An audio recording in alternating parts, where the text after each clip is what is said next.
You're standing in a wooden cage on wheels, and the sun is so bright it burns through your eyelids before you even open them. The cart hits a rock, your shoulder slams into the man next to you. He doesn't flinch. He's been dead for 2 days. They just haven't bothered to remove him yet.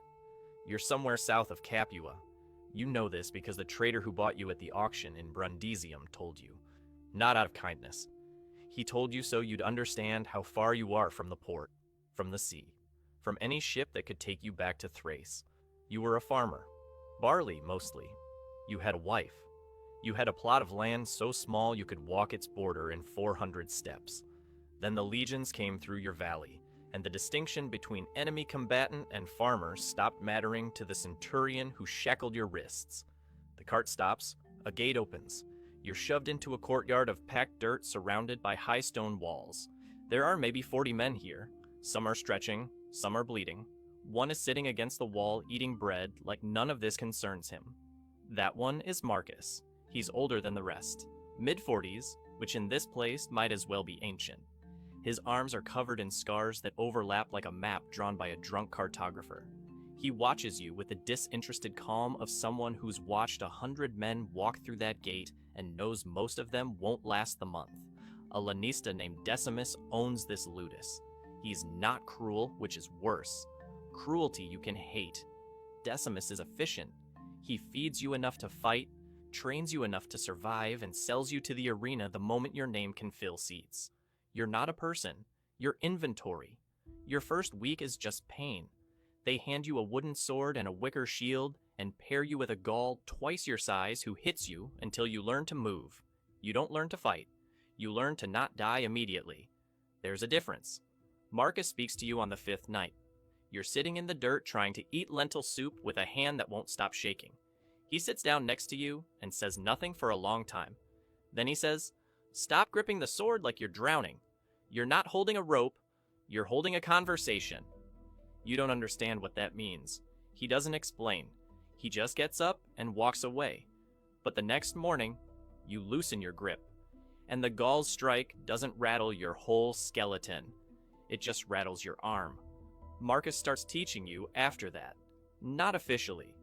Decimus has trainers. But Marcus corrects what they miss.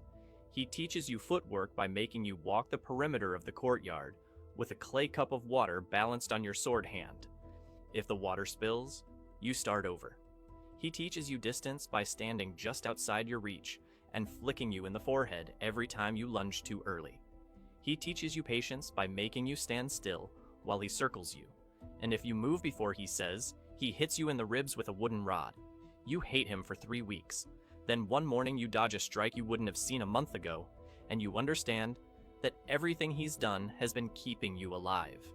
Marcus has a bone, a sheep's knuckle bone, small enough to fit in his palm. He keeps it under the straw mat where he sleeps. There are notches carved into it. 43 notches. Each one is a fight he's survived. 50, he tells you one night. 50, and they have to offer the rudies. The rudies. The wooden sword they give you when you've earned your freedom.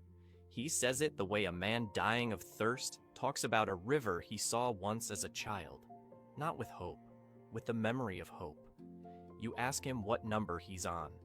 He runs his thumb over the bone. 43. 7 fights from freedom. 7 fights from being a person again. Your first real fight is in a provincial arena outside Capua. It holds maybe 3,000 people. The sand is old and brown and stinks of copper.